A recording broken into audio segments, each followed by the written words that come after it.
What's up, IWO fam? I got a bit of a longer video for you today. We're going to talk about lower back pain, learn a little bit about what causes our lower back pain, and how we are going to combat it when we're lifting, how we're going to make our posture better, relieve lower back pain, brace stronger, and how we're going to progress through that. So let's get right into it. So a lot of us have lower back pain. I believe the doctor from a seminar I went to last week / workshop said about 90% of people have lower back pain in our clientele.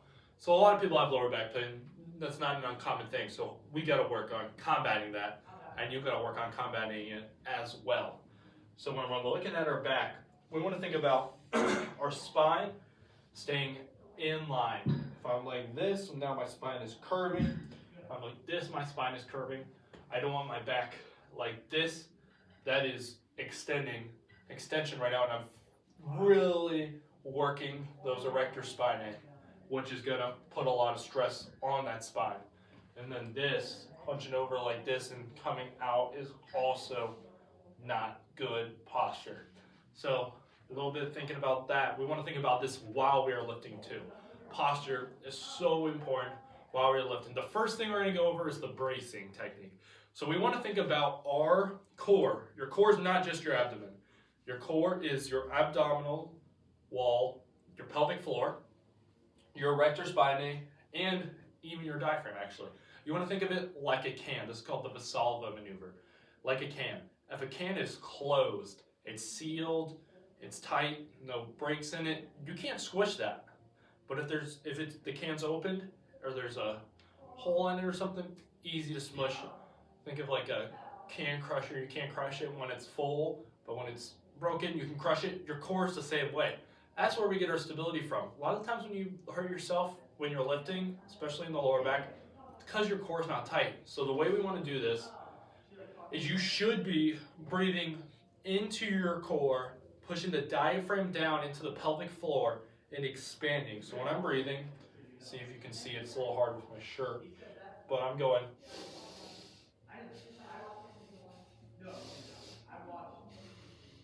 Notice how I kind of did it wrong on the first breath and went along my chest. Notice how you see this expanding. You don't see me.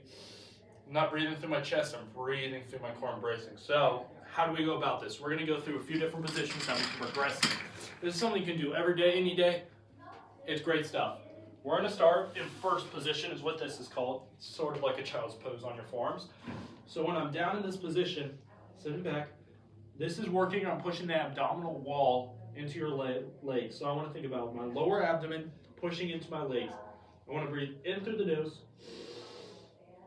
Filling that abdominal wall, I can really feel it pushing against my leg right now. And now,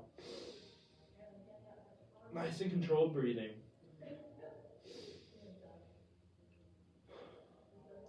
Another pose that's good for the start is being in 3 months position. So that's on your back. Your feet are up at a 90-degree-ish angle. And now this is working on not just feeling it in the abdomens, but feel it push in our sides and in our back. So the first one I'm going to do is I'm going to put my hands right here, kind of on my sides and abdomen. Breathe in, feel it expand and push against my hands. And then, because we got to push against the back as well, I'm going to put my hand under my back.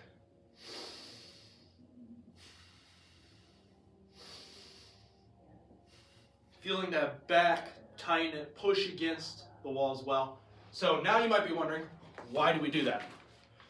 Why are we trying to push out like that to protect? We get that it creates us tighter. What does that have to do with lower back? Well, first off, it takes a load off the lower back. Secondly, when we're under a resistance load, those discs are crushing. You know, it hurts, especially if you have nerve problems. It's pushing on the nerves. If you have bulging discs or whatnot, with this breathing, it pushes back.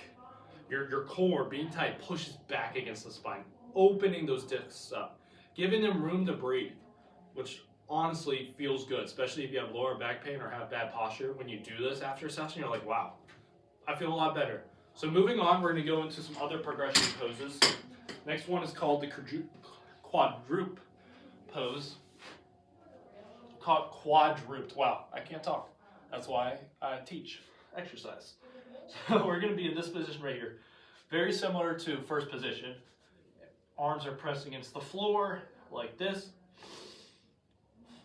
Breathing in the same way. If you have someone hold and tell you if you're pushing, that also helps. It's a little harder than the last two. Now, really progressing into it, we're gonna go into bear hold. Like this. Same idea. Now that one is even harder. Okay, so we get the idea, we got ways to progress through that. Now let's talk about actual form with something like a deadlift. So with the deadlift, and I'm doing it, I'll walk up to the kettlebell, in line with my toes, good stance. I'm thinking, pushing those hips back still, everything stays the same, but my spine's in line. I'm not gonna be looking up at the ceiling. I'm not tucking my head, and I'm making sure I'm breathing and bracing. So I'm gonna come down in stance. I'm gonna make back straight, spine in line. Breathing in, and I'm filling up that abdomen, filling up that core. And then back down.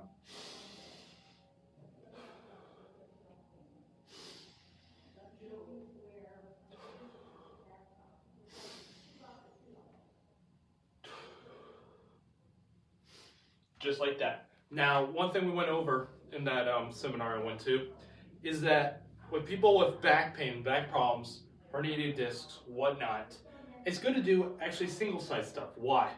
When you're lifting like this, where I got both my hands down on it, that's actually causing tension and stress on those discs, on the spine, because where does that force go that I have when it's on both sides? It goes right into the spine. Now, if I'm using one side, one hand, that allows some thoracic rotation, which then gives that force somewhere to go other than your spine. So single leg kettlebell deadlift would be like this. I'm gonna take the kettlebell, put it under my shoulder with the side I'm grabbing. You can put your other hand out if you would like, but it's the same idea.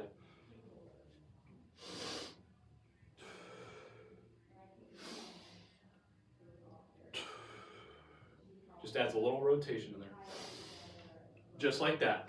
Obviously that's lightweight, but this is also a great technique when you're loading up. Let's talk a little bit more about this breathing technique, when we can use it and whatnot. This is not something you need to be doing every second of every day of your life, obviously. This is for heavy lifting. Now, when you're lifting lighter or for many reps, you learn to breathe with it. You can actually hold that force while you are breathing. It's something you have to practice, but it is possible. And with that, it's still stronger when you're in and expanded, but you can still hold that force while you're exhaling. That's something we'll work on and learn. But with that being said, it is still important to continue to breathe. We don't want to, for like 8 reps, if we're doing 8 reps, we don't want to just hold our breath and breathe as powerful as possible each one. Like anything else, we don't want to just do all force at once for 8 reps. Like that's not healthy for you. But you can do small ones. Like that's not that much force, but I'm still tiny, and that'll allow you to go for a longer time. So, but if we're doing like 1 rep, then I would want to do and do that 1 rep. So it's kind of, you gotta learn how to adjust and use less and more. But that's all I got for you today. We're gonna work on that breathing, protecting that lower back, really paying attention to form this week. Let's get after it. Thank you guys.